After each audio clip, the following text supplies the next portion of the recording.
everybody, this is Andrew from T is for Tech, and in today's video I'm going to be taking a look at this phone from NUU Mobile. This is their B30 Pro 5G. I have done some videos in the past, I believe at least one or two, with NUU Mobile phones. Now this is obviously one of their newer ones. It's a little bit more high-end, I guess. This is still a mid-range phone, but from the perspective of what I looked in the past, this is a more powerful phone. So the model number is S672X. This is America's version.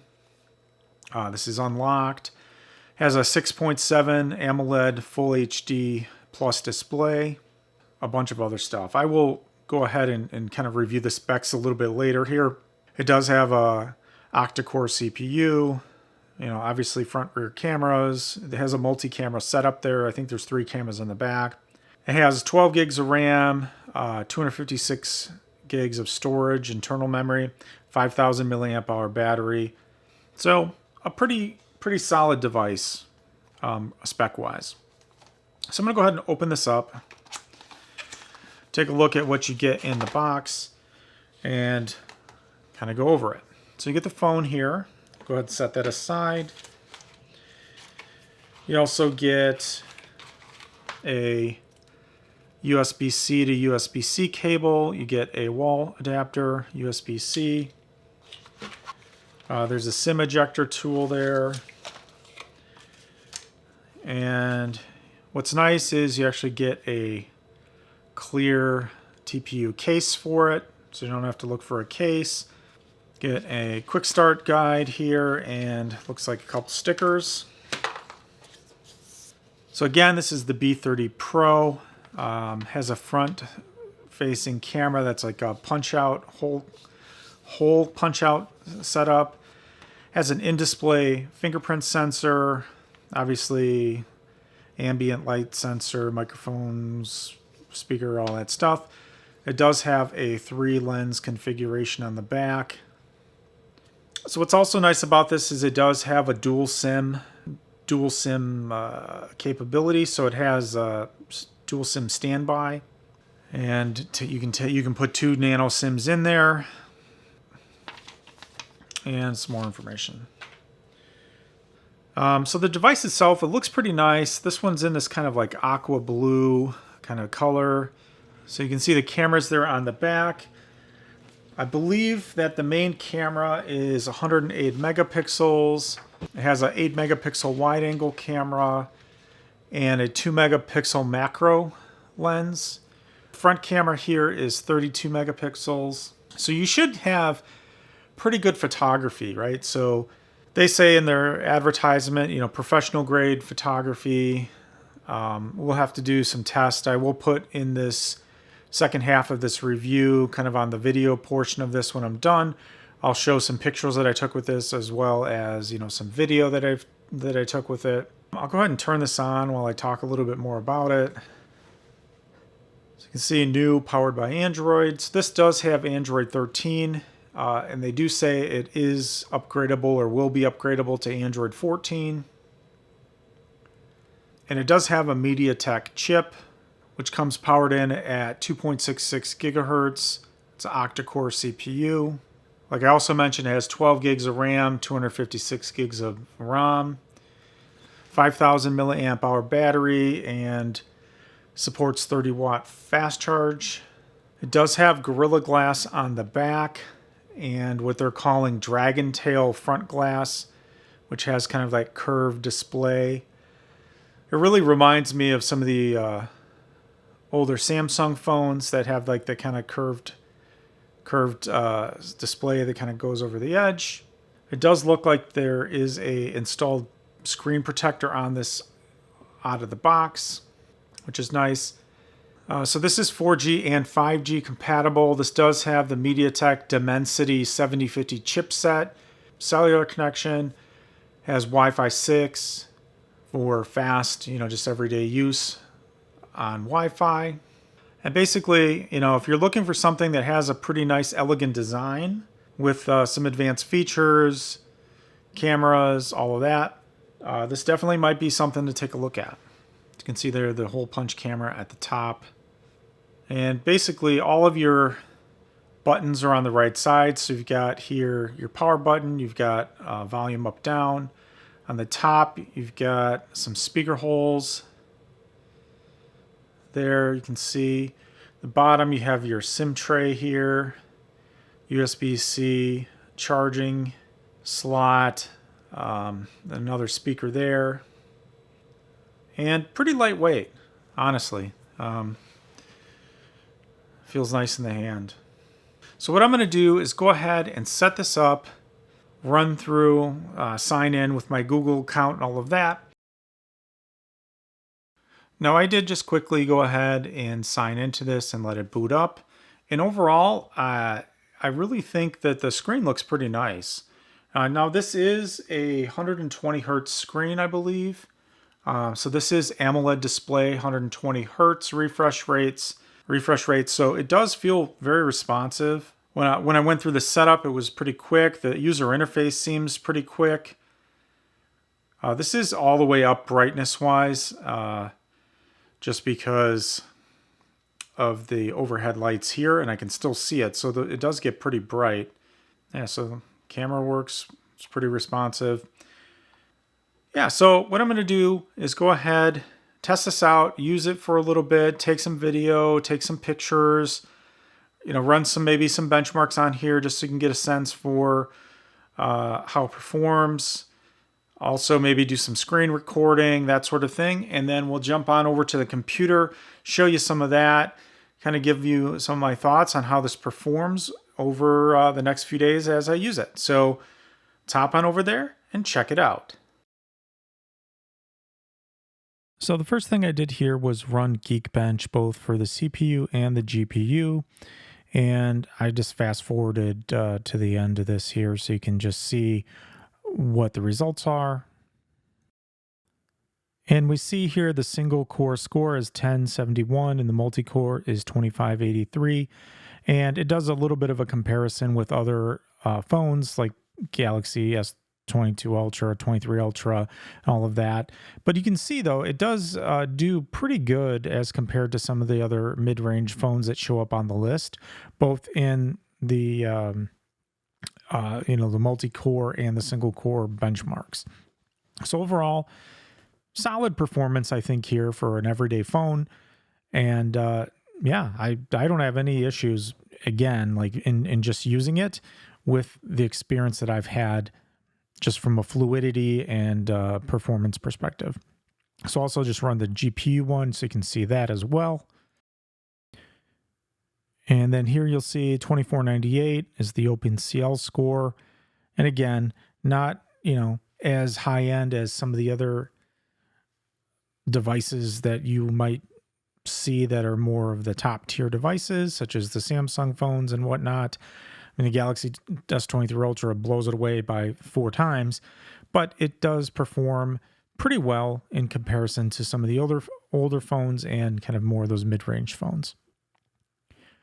So here I'm just recording kind of the screen interface, going through, just looking at various aspects of this, including kind of the pull-down menu, the quick menu there. So that's, pretty standard Android fare. Now this comes loaded with pretty much the standard Google, the Google apps and all of that. There's not a lot of bloatware that I can see on here. There's the new Help app. There's a few other things like an FM radio, obviously the SIM toolkit because you have kind of the dual SIM capability. But overall, very vanilla standard Android as far as I can tell, which is good. I do prefer that sort of operating system versus some of the others that have all kinds of customizations and things on them. So from that perspective, this is welcomed, I think, from just my point of view. And obviously, you have all your standard settings here. Wallpaper, you can change that. You can change accent styles and things that you would normally do, change it to dark theme, all of that.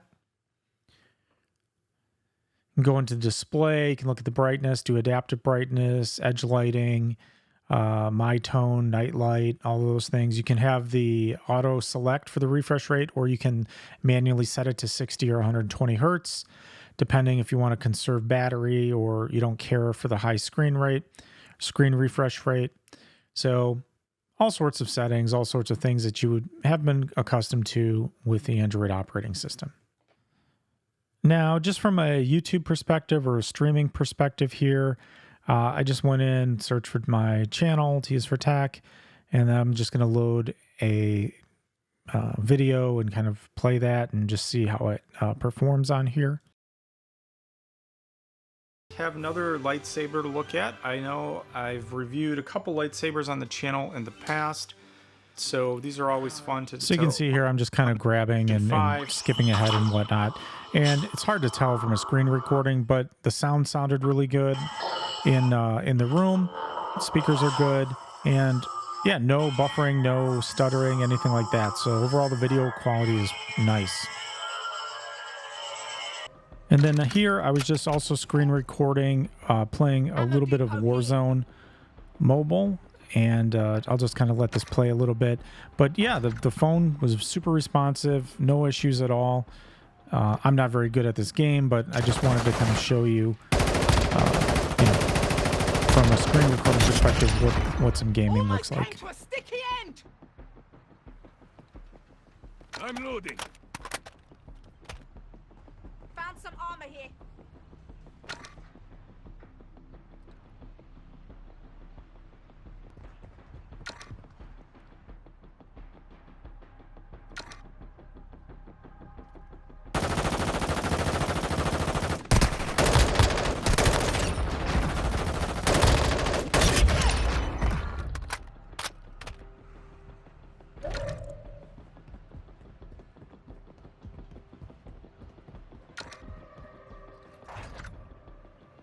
Careful, area's hot.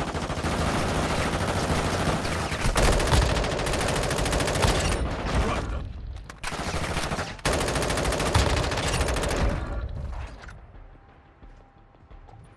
Multiple shooters. And then here I also recorded some asphalt, and the only issue here is I forgot to click to record the sound, but that's probably better anyways because it does play some copyrighted music. But just wanted to show that it's pretty responsive and can play these types of games perfectly fine. Hey, what you doing?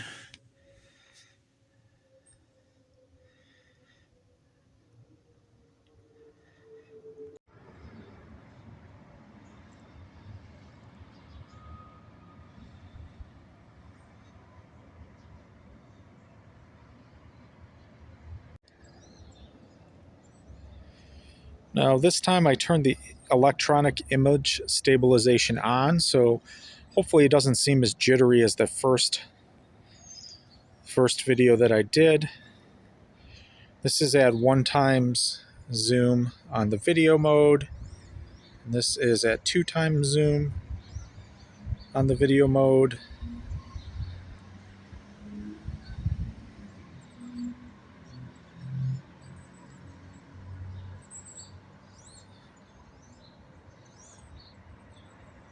Testing, testing 1, 2, 3. This is Andrew from TS for Tech, just testing the front-facing camera on the new Mobile B30 Pro.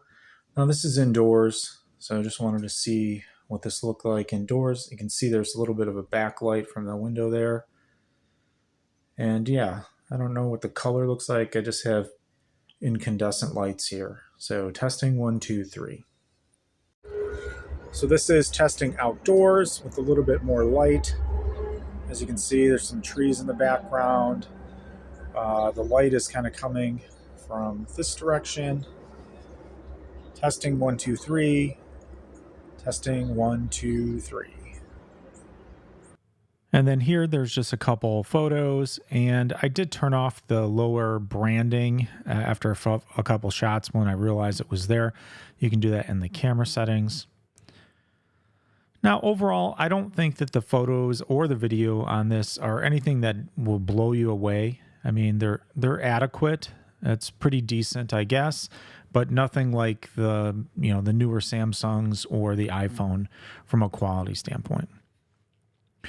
That being said, I think overall this is a pretty good deal for a mid-range phone in this $200 to $300 range. The phone itself, from an operation standpoint, works really well. It's pretty smooth. Like I said earlier, the screen is really nice. The CPU is snappy. It can play games pretty good as well. Kind of the normal games you would play on a phone. The video and photos are just so-so. I mean, okay, not the worst that I've seen, but also obviously not the best. So again, competes in that mid-range category for the most part. And I was able to test out the SIM capability and calls and that sort of thing. I did use a T-Mobile SIM that I had in my other phone, and sound quality for phone calls was good. Everything worked as you would expect. Speakerphone was okay, not as loud as I would hope, on the high end there, but adequate for probably calls in your home or whatnot if you're not competing against background noise. And I did test the dual SIM capability by borrowing somebody else's SIM card, and I was able to use both in the dual SIM standby mode, and it worked fine. Nothing unexpected there from the dual SIM capability, other than just realizing the fact that if you're on a call on one of the SIMs and you get a call from the other, it does not interrupt you or you can't answer, right? It just goes to voicemail because only one SIM is active at a time. From a call perspective, the other is on standby. So keeping that in mind, it works as I would expect. So if you have any questions, go ahead, post those below, and I'll be happy to answer. I'll also link to this in the description of the video if you want to check it out. This is Andrew from T is for Tech. Thanks for watching, and I'll see you next time.